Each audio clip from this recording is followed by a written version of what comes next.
Government Operations. It is Thursday, July 15th, and we are here today to discuss docket, let me see here, it's the docket 0776, a petition of special law, an act to restore Boston's governmentally involved housing protections. Referred to the committee on June 16th, 2021. I sponsored this docket alongside my colleagues, Council President Matt O'Malley and Councilor Kenzie Bach. In accordance with Chapter 20 of the Acts of 2021, modifying certain requirements of the open meeting law and relieving public bodies of certain requirements, including the requirement that public bodies conduct its meeting in a public place that is open and physically accessible to the public. The City Council will be conducting this hearing virtually via Zoom. This enables the City Council to carry out its responsibilities while adhering to the public health accommodations and ensuring public access to its deliberations through adequate alternative means. The public may watch this hearing via live stream, www.boston.gov/city/council/TV, and live on Xfinity 8, RCN 82, Verizon 964. It will also be rebroadcast at a later date. Written comments may be sent to the Government Operations Committee email at ccc.go@boston.gov. It will be made part of the record and available to all members of the council. This hearing will also be recorded. The Home Rule petition seeks to allow Boston to preserve and restore at-risk affordable housing at no cost to the city. This proposal applies to the current or formerly HUD subsidized housing with expiring use restrictions. This proposal will help maintain affordable units in the city and discourage condominium conversion of these homes. Joining the committee today from the administration will be Tim Davis, the Deputy Director of Policy Development and Research at DND, Department of Neighborhood Development.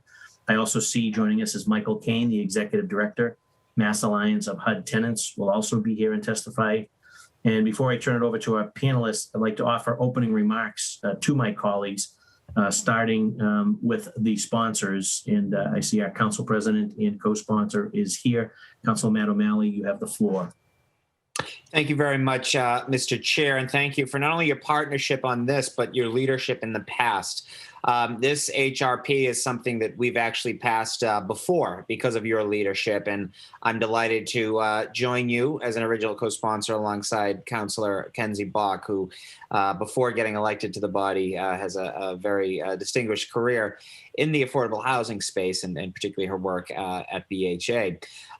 This home rule petition, we'll get into some more specifics with the panel and certainly with Mr. Kane, a great constituent and friend and leader on so many tenant protection initiatives through the years. But the importance of this has taken a really new relevance over the last several months. And I want to specifically talk about a building in my district, the Forbes building. It's a senior affordable housing building right on Center Street in Jamaica Plain. I have such an affinity for this building and for the residents more specifically. I often talk that the last senior coffee that I held before getting elected to this seat in 2010 was with residents at the Forbes building. And in that time, we've just really built a tremendous relationship and friendship. I very much miss many things because of the pandemic, but our quarterly check-ins is something that I miss specifically, in-person check-ins. And it's the Forbes building, which represents many, many buildings throughout Boston. Wonderful, thriving, safe communities, particularly for our low-income seniors and those that deserve the dignity of a wonderful home. And because of the fact that this is an expiring use building, many residents there are in real danger of being displaced. The owner of the Forbes building plans to convert 147 apartments that are currently affordable to low-income senior and disabled tenants into market rate housing, which puts these tenants, as well as the community, at risk. And the Forbes is not the only building in the city that's at risk. Properties such as Babcock Building in Alston and Warren Hall in Brighton also will benefit from increased protections that we're seeking to create here. In Boston, there are 30,435 privately owned subsidized apartments. Close to 2,000 of them have been converted to high market rents. There are nearly 1,000, or not quite 1,000, about 930 Boston apartments that are at risk of conversion to market rates by 2022, next year, including the Forbes building. There are then an additional 3,038 apartments in the city that are considered to be at an elevated risk of converting into market rate housing within the next few years. And all of these statistics do not even account for the increased need for affordable housing after pandemic that left far too many Bostonians months behind on their rent or unable to afford the cost of their homes. The past year and a half has taught us anything, it's that a lack of affordable housing is not just a moral issue, but a public health crisis as well.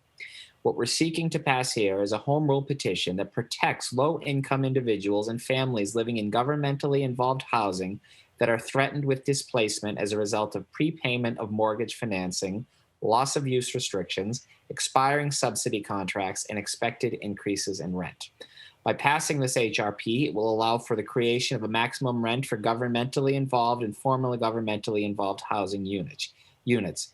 It will encourage owners to accept incentives, including the city-funded vouchers and other subsidized housing funding. It also allows for the city to require owners to renew expiring subsidy contracts to pay market rent as well.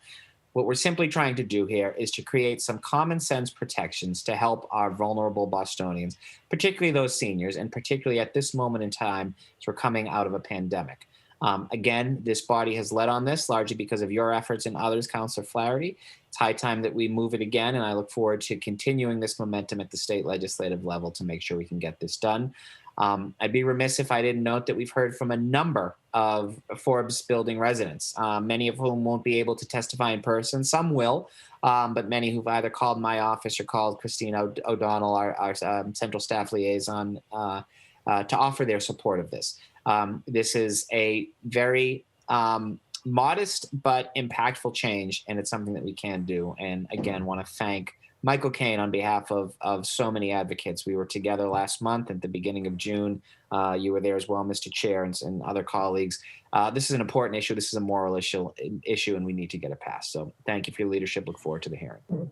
Thank you, Council President O'Malley. I know we've been joined by Tim Davis from the administration. I know he was having some technical difficulty. So good morning, Tim. We're going to go to my colleagues and co-sponsor, City Councilor Kenzie Bach. Thank you so much, Mr. Chair. And thank you to you and to Councillor O'Malley for your leadership on this and for letting me join. I think it's just, it's pretty fundamental to our role as local government officials to make sure that we don't lose whole communities in our city without a fight.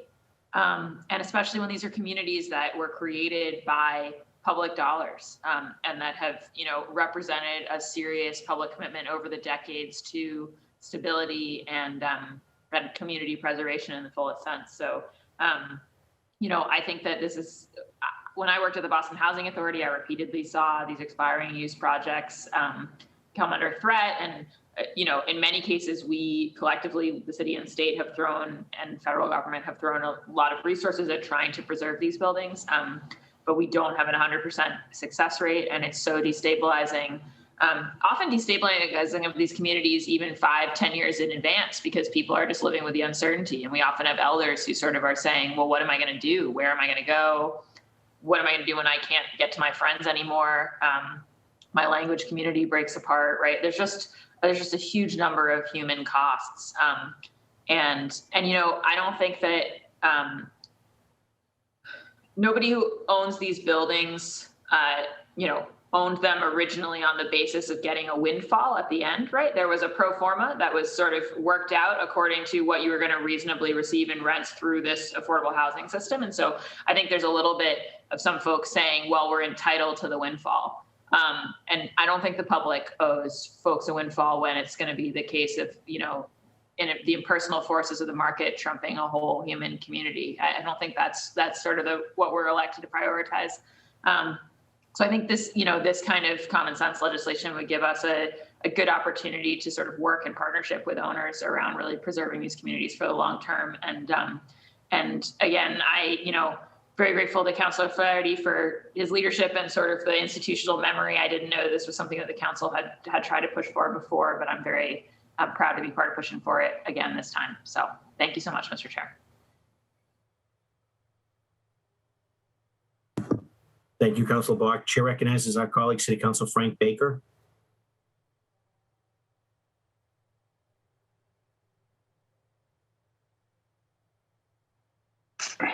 Hi, sorry. Good morning, everybody. Thank you for for your leadership on this one, Michael, and also Matt and Kenzie. I'm just more here to listen and to, show my support. Thank you. Thank you very much, Councilor Baker. I know that Councilor Flynn was with us. He had to just step away for a moment. He'll be joining us momentarily. So we'll get right back. We'll get right into it. If Tim Davis and his technical difficulties have been resolved. Welcome and good morning, Tim. Good to see you as always. And you have the floor if you want to make an introductory comment, and then we can kind of get right into the meat and potatoes of the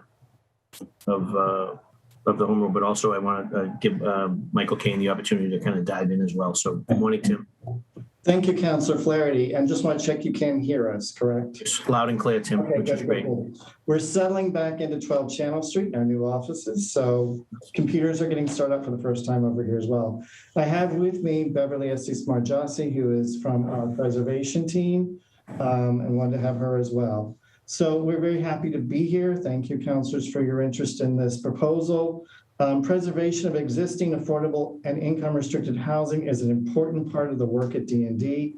Since 2014, we have preserved 12,491 income restricted units, and we've lost, if you include the units at Babcock Tower, 340 units. The state's 40T law provides some short-term protections for tenants when income restrictions are expiring and encourages the sale of the property to a new owner who will maintain the affordability of the property. The usefulness of 40T is limited, however, as owners who decide to hold onto the property can still raise the rents. And we've lost that affordable housing resource long-term, even where we have made arrangements to protect some of the current tenants. When the affordability of a federally funded housing development expires, the residents are often protected and receive rental vouchers. Over the past several years, however, the affordability terms of many state-funded projects have expired or will expire in the near future. These projects are of great concern to us as the residents do not receive federal protection vouchers. At both Babcock Tower and the Forest Building, we have serious concerns about both the current tenants and the long-term affordability. While we continue to use other tools in our toolbox to address these buildings, we are also open to discussing other paths to protecting these buildings and others like them. And so we're happy to be here today to hear what the council thinks about this proposal, to hear Michael Kane's presentation about the proposal, community comment. We won't provide extensive comment on the bill itself today. I will offer one technical change though, which is that the Boston Planning and Development Agency is not an actual legal entity, and therefore the wording should be the same as it was in the 2017 version, which is Boston Redevelopment Authority.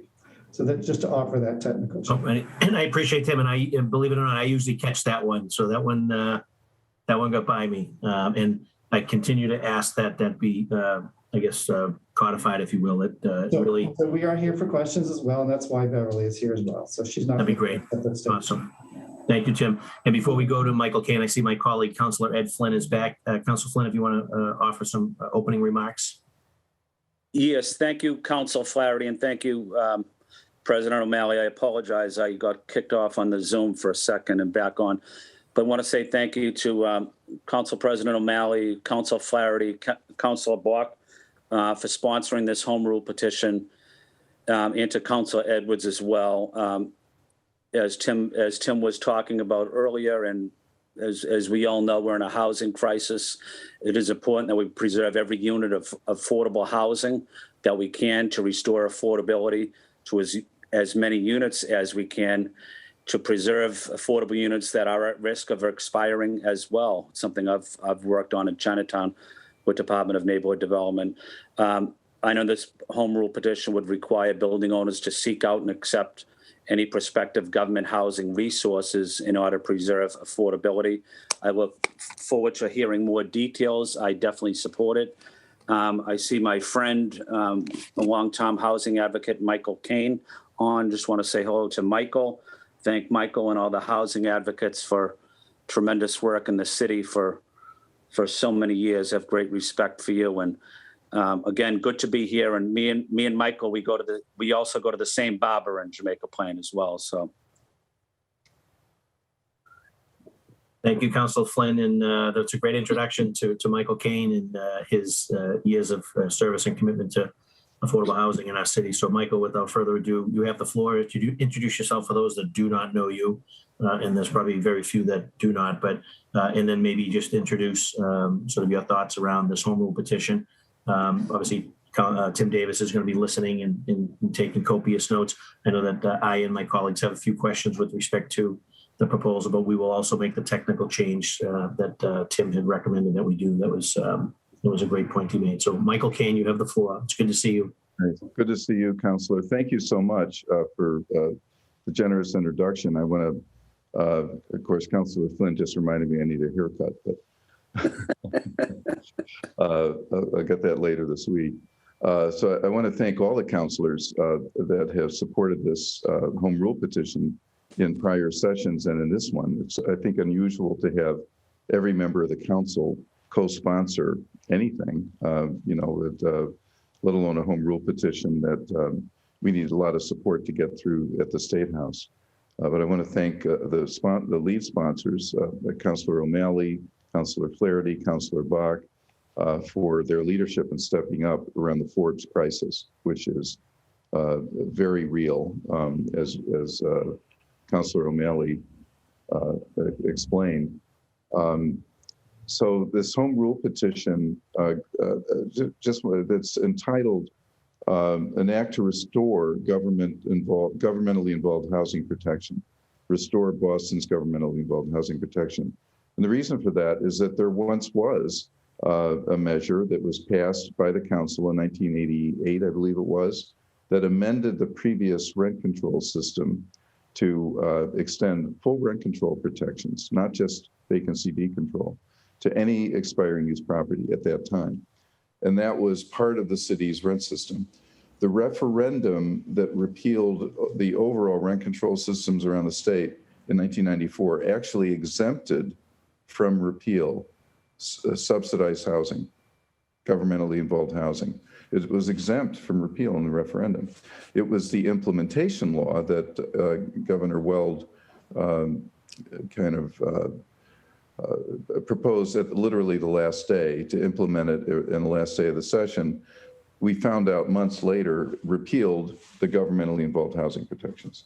So ever since then, which was 1990, starting in 96, the city council has filed a home rule petition signed by the mayor to restore those protections. So that's an important point. It was not repealed by the referendum. It was something that, so we've been trying to get it restored. The home rule petition ever since has been passed unanimously by the council, by every council that's voted on it, signed by Mayor Menino and then Walsh. Our problem is at the State House. It did, the State House did actually pass something like this originally in response to the original one, and it passed the Senate a couple of other times, or a version of it, the Statewide Enabling Act version. So there's been a lot of support at the State House. We had Republican sponsors. Senator Scott Brown sponsored the Statewide Enabling Act version, for example, when he was a senator. So it has bipartisan support at the State House, but we can't get it passed, or haven't been able to get it past the Speaker. Now we're hoping that might change because the pandemic has really exposed the fault lines in a way that is never in my lifetime. And there's a shifting view at the State House around regulating the market, the need to do that. And there's a new speaker. So we're hopeful that the terrain up there will be different this time. So getting this kind of unanimous support is really critical, and we really appreciate it. A lot of Councilor O'Malley really described the bill very well and explained what it would do. It would give the city a variety of no-cost tools to require, the most important one probably is requiring owners to renew contracts when they expire. That would be a big one. And the others, though, preventing condo conversions. There's one building in Brighton that was converted to condos, Village Manor in the 90s. Preventing, and that could happen at the Forbes building. restoring regulation on buildings that have previously been lost. That would be very important. There's about 2,000 apartments that were lost in the city to the market over the decades. The home rule petition would actually give the city the ability to go back and restore regulation, guaranteeing a fair net operating income to those landlords. It would be an option the city could consider. Another feature of it is it would really promote sales of these buildings to nonprofits who could and give them the time to assemble the resources to make a viable purchase. The 40T law does give, if a building is being offered for sale, it allows nonprofits to step in, but there's a narrow window of time. If they can't get the resources, a sale would fall through, and that has happened. But this is a different approach because it would, the city could set up a structure so that they could allow a higher value in the event of a transfer and allow the nonprofits the time to assemble those resources to preserve the affordable housing on a social basis permanently. So those are a couple of features that I'd want to add to the tools that Councilor O'Malley described. So, overall, we've, our organization, the Mass Alliance of HUD Tenants, I should mention that I work for a tenant-run, all-tenant board organization that consists of tenant groups, a coalition of groups in these buildings. And since 1983, we have saved about 12,600 apartments as a permanently affordable housing statewide, about some 8,000 or so in Boston, one building at a time through tenant organizing efforts and working in collaboration with the city. And I want to give a shout out to Beverly Estes and Tim Davis, because the city really has been a national leader in preserving at-risk housing.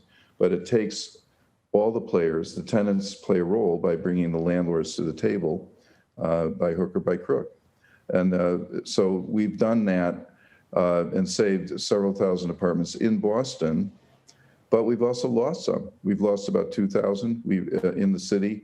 We've lost a total more than 10,000 statewide since the 90s. So this legislation would be a critical tool to enable us to do more. And it might inspire, there are several other cities that have filed similar, identical actually, home rule petitions over the years, and some of them may be inspired to come back. So why don't I stop there, and because I know there's going to be questions, and maybe I should say something about Babcock and Forbes. Yes, you have the floor, Mike, to do that. That's important if you can. Sure. Okay, well, the Forbes, the two most critical crises right now in the city are the Forbes building and Babcock Towers. They are both, they were not HUD subsidized, they were state subsidized. The 40-year mortgages are over, and they are both in the 3-year limitation from Chapter 40T. But in the case of, in both cases, the owners are walking away from preserving the buildings. In the case of the Forbes building, we thought they were going to do it. The owners' reps met with the tenants and the city, and everybody thought they were going to apply for subsidies that the city was making available. Both a renewal of the state mass rental voucher program contract and for 20 years, and an offer by the city for project-based vouchers for another tranche of tenants, so that all of the tenants who were low income would be protected, and the structure, the rent structure going forward would stay the same as a mixed income, but predominantly elderly low income and disabled low income building resource. So everybody thought they were going to do it. And then suddenly, right before Christmas, we got a call saying, oops, the landlord's changed his mind. And now he's saying he's not sure he wants to renew these contracts unless he gets his way with a variety of some, I have to say, unrealistic demands on the city, and including some that are outright questionable legality, like waiving fair housing rules, waiving the homeless set-aside requirement, waiving the artist requirement. He said he wanted to convert it to artist housing with some program called bioconsonance, which we still don't quite understand what that's about, but it is a really unrealistic conversion plan. And there have been no feasibility studies offered by the owner that would warrant government money to subsidize his plan. So people have asked him for that, but he hasn't been able to produce any. So in the meantime, he walked away from these contracts that were on the table. One of them had an expiration date of the end of the year from the BHA. That was the project-based voucher offer. So now we're in this crisis. We've heard that he has applied for a 1-year commitment of mass rental vouchers for 1 year from the state. We don't know what the state is going to do with that, but that doesn't preserve the building. It leaves the tenants in anxiety and it's like what's going to happen next year, and they haven't agreed to do it anyway. So that's the crisis at the Forbes building. At Babcock Towers, I should mention that we had advocated with the city to create a carve-out of project-based vouchers to save these 13A buildings. We were able to save Mercantile Wharf. The owner there was creative, worked with the city and us, and did it using these project-based vouchers. In the case of Babcock Towers, we wrote the landlord, we showed how he could actually make money by accepting the vouchers early and changing his 40T rent restriction agreement. And he just said, no, I'm done. I'm done with government subsidies. I want to get out. The guy's in his, I think, about 90 now, and he just wants to turn it over as a legacy property, all market, for his son. And that's 220 apartments in Brighton. 53 of them were always market. There were another 53 that had rent subsidies, vouchers, and the rest were 13A mortgage, called basic tenants, 13 with a 13A mortgage rent subsidy. To give you a sense of what it means to convert that to market, at the end of the 40T 3-year restriction, which will be next March, the tenants in those basic rent apartments are paying about $550 now a month. Those rents are going to go up to $2,400, according to the owner who sent a letter to the tenants saying that. So those tenants are, the clock is ticking on them. We went to he turned us down for project-based vouchers. We went to the BHA. They're offering mobile vouchers for those tenants, which is a great solution to prevent displacement for them. We're now approaching the tenants to make sure they know they can apply for that voucher. But the landlord at the same time is evicting illegally people with existing BHA vouchers, telling them their lease is terminated, which is not true. So we're working with the Office of Housing Stability to get lawyers to protect them from being thrown out on the street. But notice that even if we get the vouchers in there, eventually the tenants, many of whom are in their 80s and 90s now, many of them Russian speaking, within 5 or 10 years, there will be a huge turnover in that building, and that will be all market for graduate students from BU or whatever. So that we'll lose that building, and we'll lose the Forbes building if they only have mobile vouchers. Eventually, people will move out and be replaced with market rate artists. So in both cases, we lose the housing. So that gives an idea of kind of what the battle is like, building by building.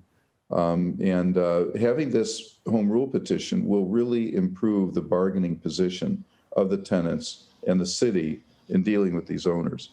Even if it doesn't pass at the State House, if it's pending, it will be another message to them that they better work with us to try to prevent displacement and to preserve housing going forward.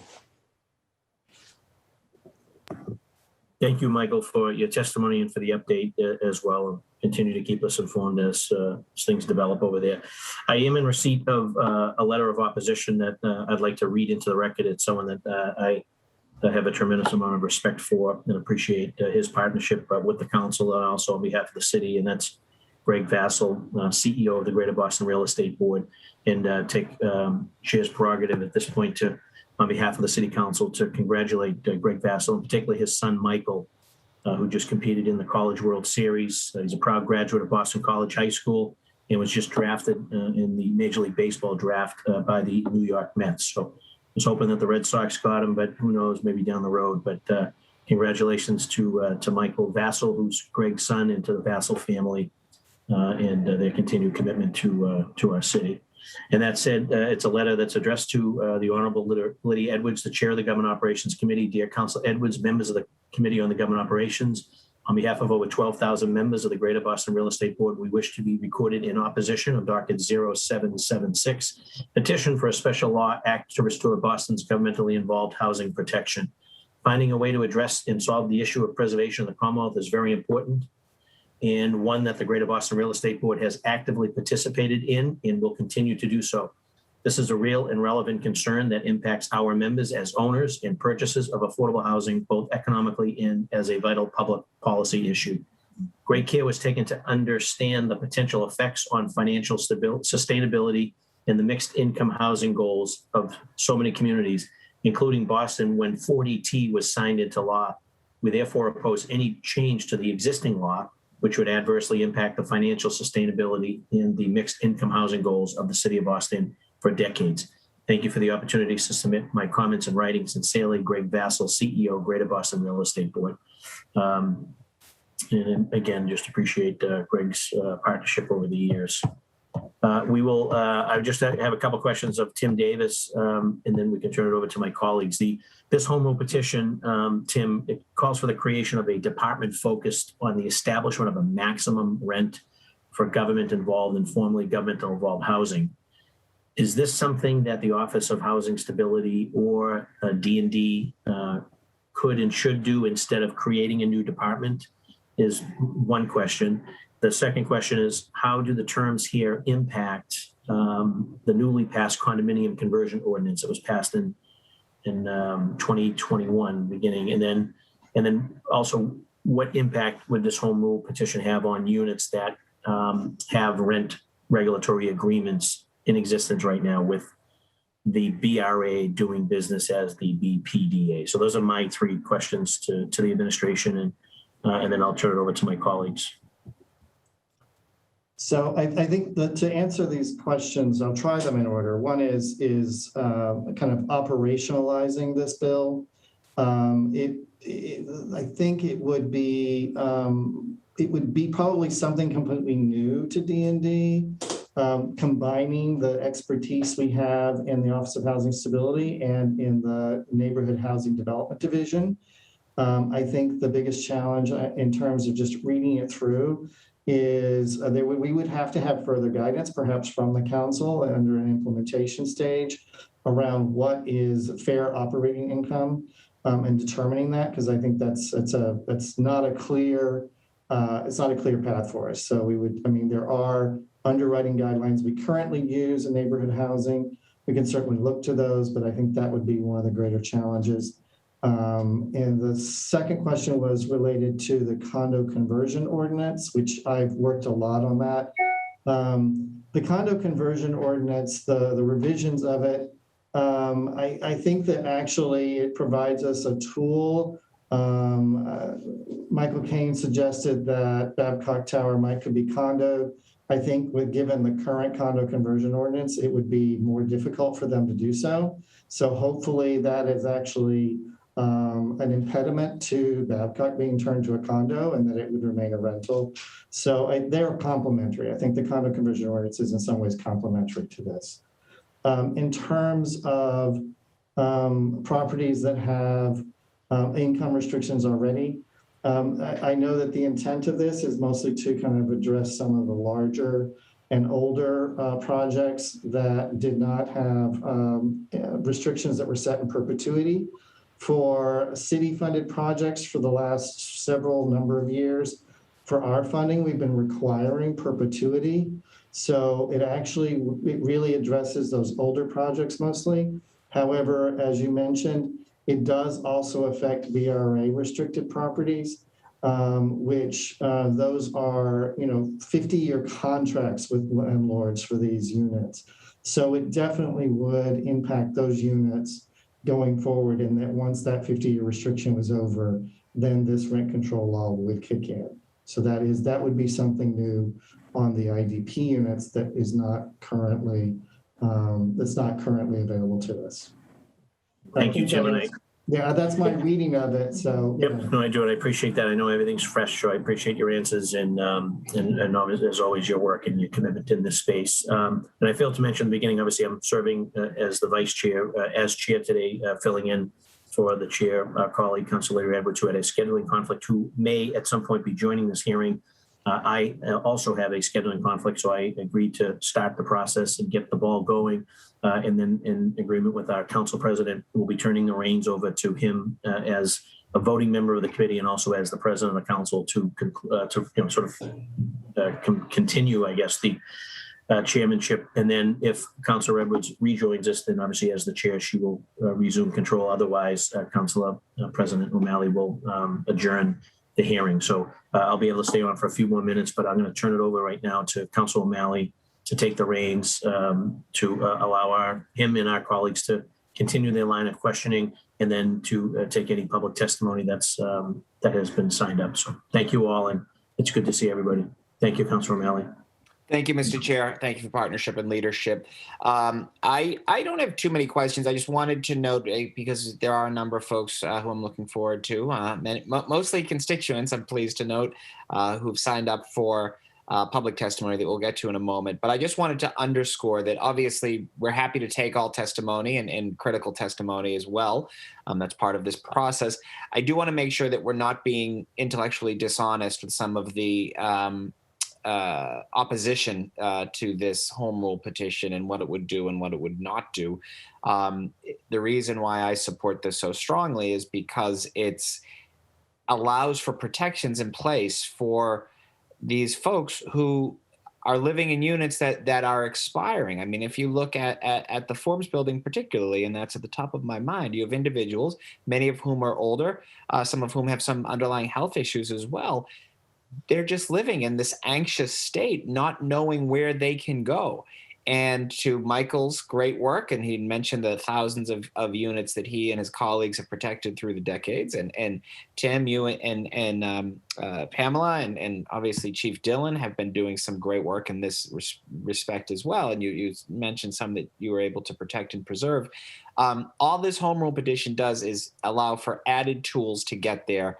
And certainly, yes, some mandates as well that we need to do because we need to be sensitive. This is unconscionable that we have a situation in the Forbes building where we celebrated an agreement that was made before the pandemic began, because I stood with Sheila Dillon in the residence room over Dunkin' Donuts and coffee to celebrate a victory that we had found. And then I just think it's incredibly cruel that right before the holidays during a pandemic, that agreement dissipated because for whatever reason, and these are just my words, but it just seems incredibly unfair, cruel, and greedy. So what we're trying to do here is allow for the tools in place to protect tenants, high-risk, vulnerable tenants who otherwise would be displaced. It's a common sense. As has been mentioned, there is tremendous support. I am hopeful that this moment of time we are in will get us over I'm confident that we will pass this at the council level. I'm confident that the acting mayor will sign it, and we'll put all of our efforts in getting it done at the state legislature. Rep. Eligardo spoke at the rally we were at. She has agreed to be a leader on this. Other members of the delegation with whom I've spoken and colleagues have spoken to are on board as well. So now is the time. And again, I'm not minimizing the real estate board's remarks. Of course, they should weigh in, and we welcome that. We welcome all points of view, but I just want us to be honest on what this home rule petition would do and would it not do. It is a minor change in the grand scheme of things in terms of the number of units that it would impact, but it also will be profoundly impactful to make sure that those folks have the peace of mind of knowing that they're going to have a place to live. So I don't have any questions. I'm going to throw it to my co-sponsor, Councillor Bach, and then if Tim, you or Beverly, I think I called you Pamela last time. Sorry, Beverly. And Michael, have any other remarks? We can get to that before we get to public testimony. But Kenzie, the floor is yours. Thank you, President O'Malley. And I also don't have many questions. I just would second you. I think that, real estate development exists to serve the people of Boston and not the other way around. And there is really no more paramount public interest than keeping our communities and many of our long-term residents like in their homes. And yeah, the Forbes building in your district is just such a perfect example of that. And Babcock Towers is such a hard loss, in Councilor Braden's district. And so, yeah, I think that this is an urgent thing. And I think the slippery slope arguments should give way to the real concrete realities of the people who would be, affected by these protections. Yeah, no surprise. I'm in strong support as a sponsor, but I don't think I have many questions for Tim and Beverly, in part because Michael explained so eloquently all the details of the recent circumstances at those buildings. And like I said, I was involved at the BHA side. And as you mentioned, Michael, right, we got those federal sort of vouchers to protect the folks. And it is a major shortcoming with our state program that it doesn't have those protections in place that the federal side does. But I think it's just worth recognizing that even protecting those tenants, it's a loss of a community. I mean, those are vouchers that the BHA would have used to support other families if they weren't supporting these ones, right? And so they're it's still housing opportunities lost, even though we're helping those folks. And also, to lose a community where, everyone around you, say, might speak Russian or be people you've known. I mean, it's irreplaceable. So, yeah, I'll just wanted to comment to underscore again my feelings on the subject, Mr. Chair. And I think, again, Michael was very thorough, Mr. Kane. And so, yeah, I'll probably leave it there today. Okay. Thank you, Councilor Block. DND, Michael, any other remarks you'd like to make? We'd welcome you to stay around and listen to open public testimony, but any other thoughts? I have one comment on the question about who would administer it, who would be the governmental body. I actually think DND and the Office of Housing Stability would be the appropriate place. I just want to point out that DND already is involved in every one of these cases. If this law passed, they would have additional tools. It would actually make it easier for them to, in the case of Forbes, require renewal of the MRVP contract and require that they accept the city's offer of project-based vouchers. Case closed, and they would end up saving time. So they're already involved. So I don't think it's that big a leap to give them more tools to do what they're already doing.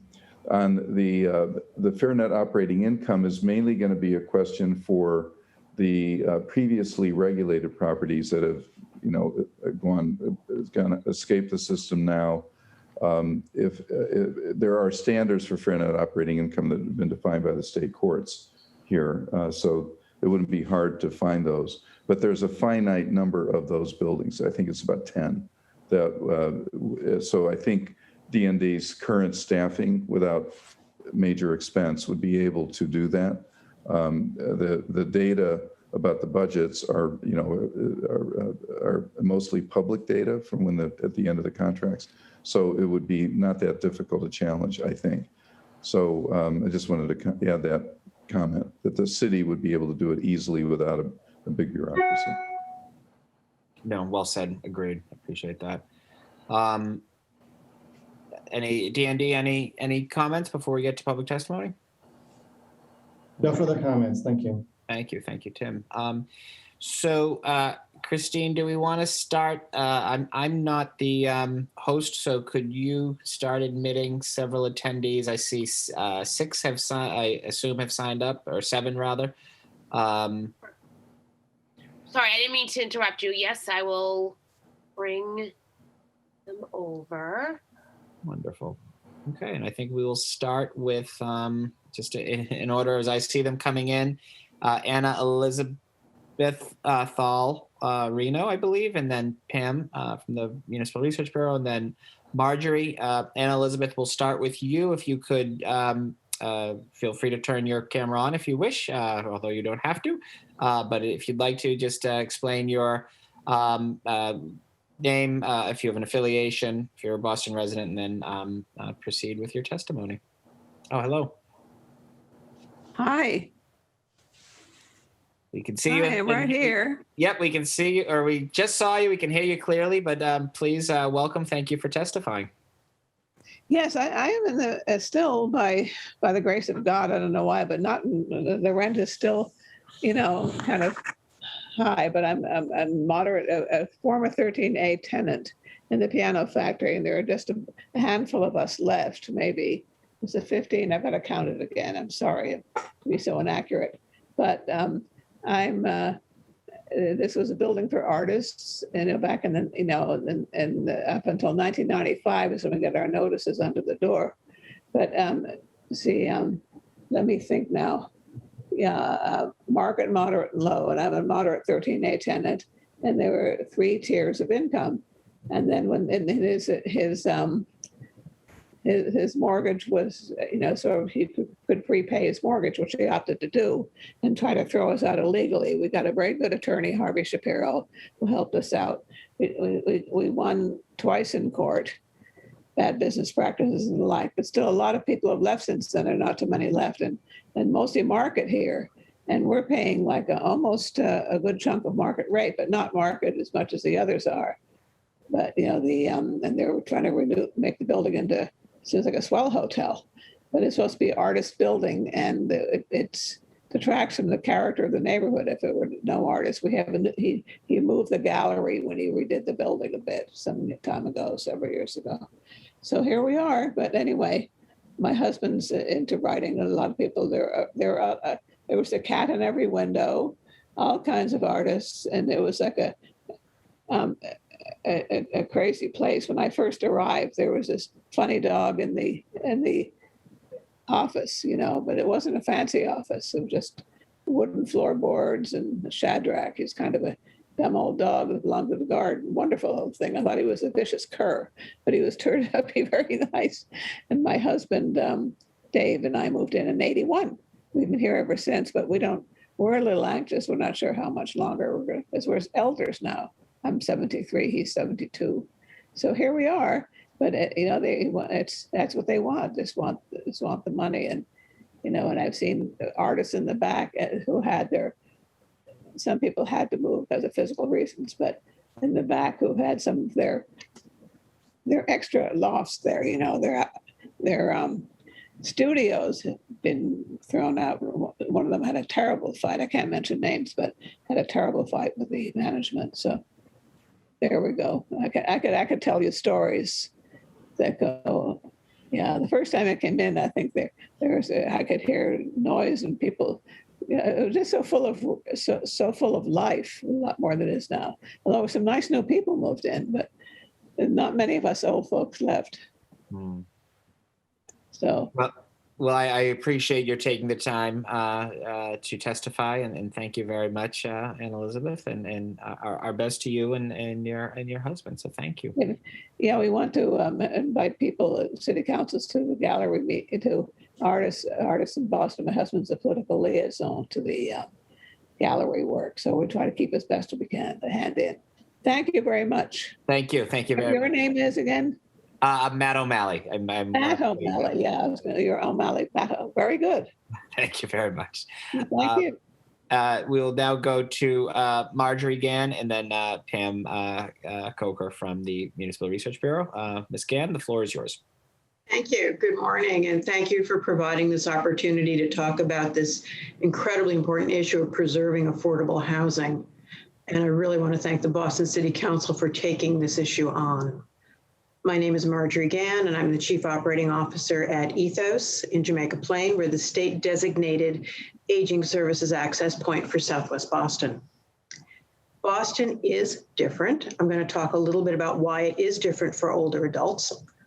And this is probably the most recent data we could find. The census data is pretty much out of date.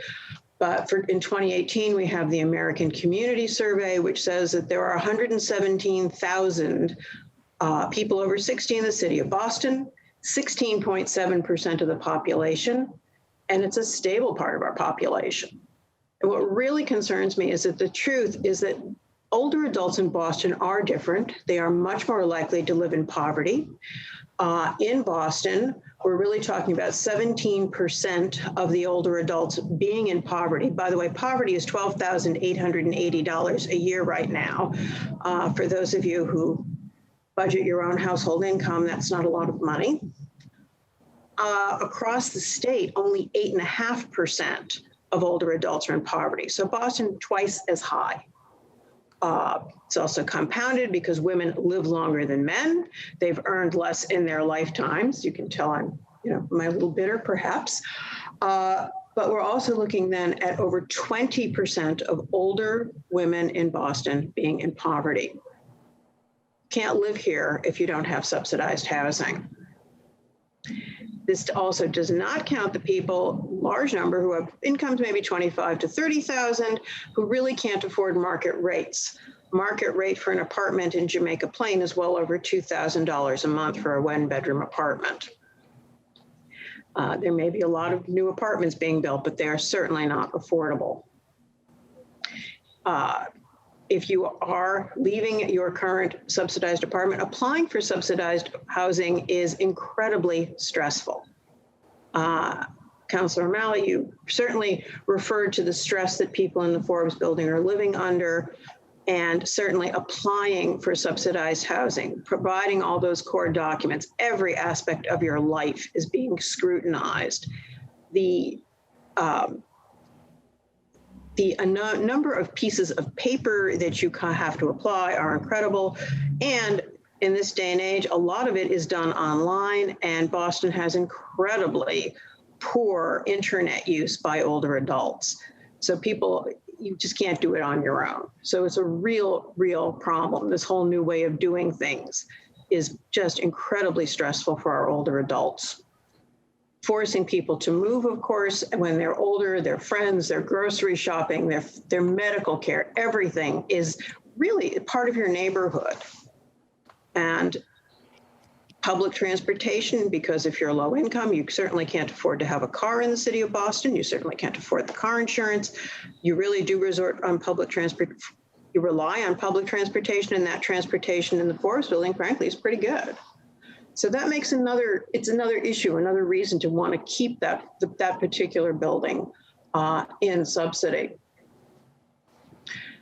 We certainly would support keeping any plan, particularly home rule, that would maintain this kind of building. And I would like to end with a really important quote from Hubert Humphrey, because it's a really important quote. It was once said that the moral test of government is how that government treats those who are in the dawn of life, the children, those who are in the twilight of life, the elderly, and those who are in the shadows of life, the sick, the needy, and the handicapped. And I think that certainly those words apply to lots of people who live in the Forbes building. And we really hope that this home rule petition will go forward, not from the city council and certainly from the legislature, and protect that housing. And I really do thank you for this opportunity. Of course, and thank you, Marjorie, and to Valerie and all your colleagues at Ethos. Thank you for just exceptional service, not only to our seniors, but to all of Southwest Boston, particularly during the pandemic. I'm so grateful for the great partnership. Thank you. So thank you very much. Pam Coker is next, followed by Mary Tamer. Pam, welcome. Thanks for testifying, and good to see you again. I began my day with on a Zoom with Pam, so it's great to see you. You are muted. Got it. Thank you. Well into pandemic and heading into post-pandemic, still find moments when Zoom is gets the best of me. Thank you for this opportunity to testify on Docket 0776 regarding restoring governmentally involved housing protection, otherwise known as rent control. Yes, we absolutely need more housing and more affordable housing in the city of Boston, but rent control is a blunt instrument that comes with a number of costs for the city. The city needs to continue pursuing incentives to promote affordable housing production and not impose such policies that could severely dampen production as the city looks to reach its Housing a Changing City housing stock production goals by 2030, including new affordable units. Therefore, this ordinance would discourage affordable housing development that can exist today through successful programs such as the Inclusionary Development Policy Program, which requires developers to build affordable units or provide funding for the city to itself build and create those affordable units. Having developers build affordable units as part of this program is a great way that the program promotes fair housing and works against housing segregation. But this ordinance deters developers from doing so. Developers may well be inclined to simply pay into the city's fund for inclusionary development instead of building any affordable units that would be rent controlled. The building of units then obviously falls on the city, and government in general is not known to be the most efficient creator of affordable housing. Additionally, the contracts that the city enters into with housing developers to create and maintain affordable units would be disrupted by this ordinance, breaking countless contracts in place that could halt production and have a chilling effect on the market at a time when production is crucial more than ever to meeting the city's housing goals, particularly affordable housing. In that way, this ordinance is an iron fist approach when we could instead be using the opportunity to develop thoughtful and innovative solutions. This ordinance does nothing to bring stakeholders together. Instead, it threatens to dampen affordable housing production. A couple of additional things to keep in mind. Imposing a rent cap would strongly disincentivize property owners from making timely repairs and improvements to homes occupied by low-income residents. With such a dramatic limit on rental income, there's virtually no incentive for an owner to make investments in improving and maintaining their building's infrastructure. This ordinance specifically excludes ordinary repair, replacement, and maintenance as a factor in determining a fair net operating income for owners. This could directly lead to the dilapidation of income-restricted homes subject to rent control. In other words, it is possible this would unintentionally target Boston's affordable renter population with deteriorating housing conditions. Past experience provides some important insights. A study on Boston's rent control policy between 1985 and 1995 found that the policy decreased the supply of housing units and led to deteriorated housing conditions. The study also raises the possibility that the policy lowered rents in nearby market rate housing due to spillover effects of deteriorating housing conditions.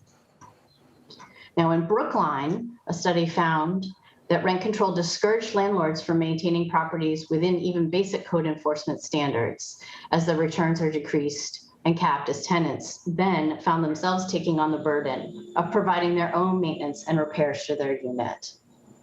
Tenants who receive government assistance to pay rent may be especially hesitant to demand repair services from a neglectful landlord for fear of losing their housing. Thank you. A couple of other things to just quickly mention. A sudden and dramatic cut of rental incomes would have severe impact on all housing units in the city, dramatically changing our dynamics. Of course, we want to change the dynamics for better housing opportunities for particularly lower income residents. But again, this would be extraordinarily disruptive.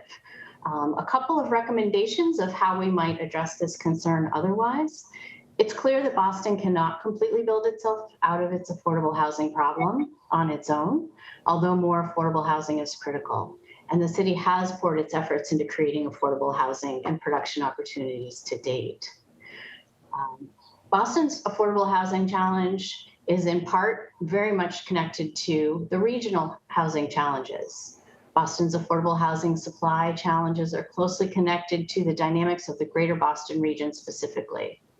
Affordable housing production in the metropolitan area continues to suffer from NIMBYism, not in my backyard thinking, including resistance to lower income residents and families with school-age children, putting increased pressure on the Boston housing supply. Now, while a regional partnership with 15 communities, including Boston, announced in 2018 it would set goals to prevent displacement, preserve neighborhoods, reduce evictions and homelessness, promote mixed-use development, and build diversity of housing types for all income levels. Few of those other 14 communities have taken on that mission to the degree that it is needed. The state, the region, and city should work together to address regional failure to supply affordable housing, including failure to take advantage of thoughtful options to incorporate affordable housing into other communities. So we really have not just a Boston issue we can't build our way out of, but a regional challenge. And I would say state government is a place that we should be looking to really make an effort to address those challenges. Thank you, Pam. I just have to get to the. Thank you for your time. Thank you for your time. And just before I get to Mary Tamer, just wanted to again note what we're talking about here, as I believe everyone knows, is formerly government-involved housing, expiring use. It's easy to conflate this with rent control writ large, but I do think we need to be intellectually honest about what we're discussing here, and rather than perhaps paint too wide of a brush and distort the purpose of this home rule petition in our work. But nevertheless, I appreciate the testimony and your work on the Research Bureau. So Mary Tamer is next, followed by Rosemary Jones from the Jamaica Pond Association. Ms. Tamer, welcome. The floor is yours. Thank you. Thank you so much, Councilor O'Malley, and good morning. And thank you so much for the opportunity to testify today in favor of the home rule petition to save the Forbes building, as well as other at-risk buildings that provide affordable housing to Boston residents. My name is Mary Tamer, and I am a resident of District 6, where the Forbes building is located, and I'm also running for Boston City Council in District 6. I think it was just over a month ago when I had the privilege to meet Michael Kane, as well as several of the residents of the Forbes building, as they protested against the proposed evictions that are slated for March of 2022. To see this group of seniors and those with disabilities gathered with so many other residents of Jamaica Plain, as well as from other parts of the city, was such a powerful demonstration of community support to maintain this residence as well as others like it. And as we emerge from this pandemic, the onus is upon all of us, especially those in elected leadership, to ensure the protections for the most vulnerable among us.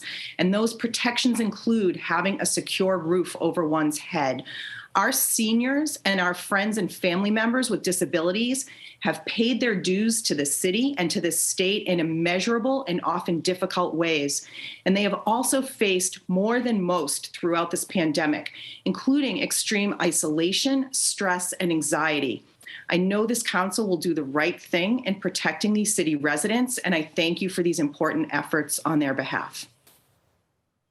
Thank you very much, Mary. I appreciate your taking the time and your wonderful comments.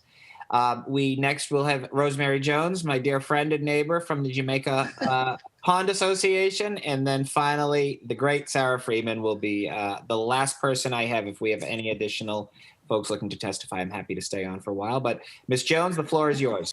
I am honored to be followed by Sarah and to be preceded by Mary, my buddy from the Boston League of Women Voters. And I want to say that one of the very great pleasures of living in Boston is hearing from people who know what they're talking about, which is the case this morning. And of course, like everybody else, I want to thank you for sponsoring this and showing your concern for Boston residents who are actually being, big surprise, squeezed out of the Boston housing market. I'm not officially representing the Jamaica Pond Association. I hope at our next monthly meeting, we can hear from, we try to be fair, all sides of this issue, if the owner will come. So the Pond Association hasn't taken a stand. However, as an individual, a resident of JP, a former social worker.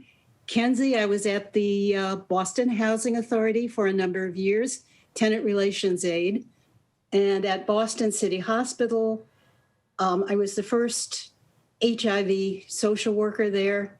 So like your constituent services people, I've seen a lot of things. I've helped people do a lot of things. And I just want to say that subsidized housing is an invaluable resource. And again, I've written this, I'll try not to be boring, but we all know that sometimes individuals who are able to maintain market rent apartments experience reverses beyond their control. I'm thinking of one gentleman I got to know through the hospital who had made a very good living refurbishing the paint in Gilded Age mansions. Unfortunately, the paint that he was sanding or I don't want to say removing had lead in it. So at one point he found himself even unable even to grasp a paintbrush. Thanks to the subsidized housing, he was able to get stabilized housing, to undergo his medical treatment, and not feel that his whole life had crashed and burned because he was no longer able to work. I want to give an example of a gay man who experienced homophobic actions in his neighborhood, became depressed, unable to work. He was assisted by the wonderful JP resident, former staff member at an old charity that not many people have heard of, the Howard Benevolent Society, incorporated in 1812.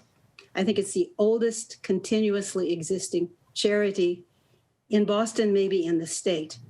And she helped him put his life back together, which included getting a unit in the Forbes building. Another person I think of was a patient at Boston City Hospital. She was burnt out of her apartment. Because I had encouraged her the previous year to apply for a subsidized unit, she could go to them and be accepted as an emergency. And we were able to get her furniture through a free furniture agency that some of you may know of. It was on the North Shore. So these people are individuals. There are just a few who got help because of programs like this. And I have to say, they show the importance of the right help at the right time. And if these resources are allowed to dwindle away, I don't want to be too dramatic, but maybe I am. I weep for the future of Boston because people who don't have a lot of money still add to what we have in this city. They are folks we say hello to on the street or in the coffee shops. They feel that they belong, even though they don't have much money, because there are people who know them, who speak back to them. And we all need that sense of community, being where we want to be. And so, yeah, fine, give them a voucher and let them go someplace else. But to tear people away from a community, I think it was maybe Kenzie who mentioned the Russian-speaking community. It's sort of like ripping part of their skin off. And again, forgive me, I'm an English major. So I just want to say that I fully support this. And if we have a meeting at which the Jamaica Pond Association votes to support it, it would be not unknown for some of us to do a little work up on Beacon Hill, which I would be happy to go to with statistics if that's what's needed, and a sincere Midwesterner's expression. So again, thank you so much for doing this. Thank you, Rosemary. And it was, I so appreciate the way you just sort of presented your comments and your great partnership in this. So thank you very much. Thank you. Can I mention one other idea? Of course. there's an article in the Boston Globe about the new CEO of the Boston Foundation, Lee Pelton, who was formerly president of Emerson. And he talks about a goal including resolving inequities. So I don't know what kind of partnerships he, on behalf of the agency, might be open to, but I'm going like, would the Boston Foundation possibly be a resource in developing some partnerships and doing something about changing ownership of these properties? I always have thoughts that mean a lot of work for other people. Well, I think it's a great idea worth exploring. So thank you, Rosemary. Okay, thank you. Our last speaker, unless anyone else joins, which we're happy to, is, she blushes every time I say this, my favorite constituent, Sarah Freeman. You're up. Oh, my. Well, thank you for that glowing introduction. And Rosemary is a hard act to follow, but I'll be concise. I submitted this in writing, but I'm happy to share it for those who didn't receive it. As the first whereas in the Home Rule petition says, quote, "It is incumbent that the city preserve its affordable housing market," end of quote. A healthy and vibrant city includes a diverse population, such as our neighbors at the Forbes Building in Jamaica Plain and Babcock Towers in Brighton, along with strong schools, libraries, multimodal transportation, thriving businesses, and healthy parks and environment. Please do all you can to help prevent the displacement of Boston's low-income, senior, and disabled tenants. That's the end of the written comment. I'll follow Rosemary's example and say, this isn't just about finances and policy. I know at least three that I know of, residents who live there in the Forbes Building, and they add so much to our community that it would be a sad commentary if we can't find a way to keep them where they are. Thank you.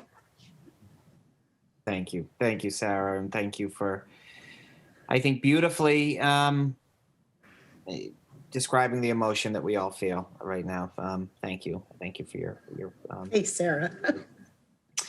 So that is all we have for a public testimony. Christine, do you know of, I see it. Oh, Michael, we will close with you. Michael, your hand's up, but Christine O'Donnell, no other individuals have joined the Zoom? No, Counselor, that's all. And there haven't been any additional emails requesting the link. Great, fabulous. Thank you very much. So I'm going to I will close it out officially, but before I do, I want to ask Michael Kane for any concluding thoughts or remarks. No, thank you, Counselor. Thank you for doing this hearing. I know there's a lot of people watching on City Council TV from the different buildings. I want to address this rent control canard. Just to be clear, this is a home rule petition that applies only to a specified list of government subsidized housing programs. They're listed in the ordinance. It does not apply to any privately owned housing that does not receive project-based subsidies from either the city or the state. It's a finite list. So I know some people think when you regulate anything, it's like a cancer that spreads to other categories, but no, this is a specific bill that would only regulate buildings that always were regulated and heavily subsidized by the federal or state government from day one. The owners of these properties put up very little of their own money. It's not like the private real estate market. They put up very little of their own money, often receive tax subsidies to make the initial equity investment. And the rest was all subsidized mortgage interest, guaranteed mortgages, project-based subsidies that cover the operating costs for decades. And now, as Councilor Bach pointed out, they want to, the contracts end. The value of the property is enormously inflated. The High Point Village was, I think, they invested about $120,000 in the 60s. It was, when they cashed out, it was like 35 million. So one would think that's a fairly high rate of return on an investment. So, you know, this to restore some modest protections to keep these buildings affordable going forward is only just, because it was our money that built the equity for these properties, that built up the value. It was our taxpayers' dollars that made them the expensive properties that they are now. So I just want to point that out. It's a very limited regulation that continues the status quo, really, and keeps these properties, guaranteeing reasonable profits to the owners. So just to be clear, and that's why we've had broad support, even among Republicans at the State House, when we've gone around to get sponsors. So just throw that out. Thank you so much for holding this hearing and for your leadership in filing this important measure. No, please, thank you. This would not have happened but for you, Michael. I'm happy to follow your lead in this, and thank you for again making that point clear. It's one of the reasons why I keep saying we need to be intellectually honest about this. If you want to, you know, disagree or debate the merits of any issue, of course we should. We welcome that. That is the purpose of representative government. But to paint this as something that it's not is just unfair. And at the end of the day, it's about the 150, at least in the Forbes building, countless others. But I'm concerned about the 150 residents, and I don't want to see them being used through a red herring argument about, you know, what we're trying to do to support them. So I appreciate your leadership. Councillor Bach, any concluding remarks? No, just to thank everyone for their testimony and work on these issues, and commit all of us to continuing this fight. So thank you, Mr. Chair. Here, here. So again, I will be in concert and conversation with Councillor Bach, Councillor Flaherty, as well as Chair Edwards. It sounds to me that the only change is a somewhat technical one, changing BPDA to the BRA, but I would hope that we would, I am hopeful that we will take action on this in very, very short order, because again, the next step then will be passing council, signed by the acting mayor, and then we need an all hands on deck approach to making sure that we can continue the momentum at the state legislature. So this hearing is on this. Do you have one more question, Michael? No, Perfect. Okay. Well, this hearing is hereby adjourned. I will use my seltzer bottle as a gavel, and thank you all and have a wonderful day. Take care now. Thank you. Well.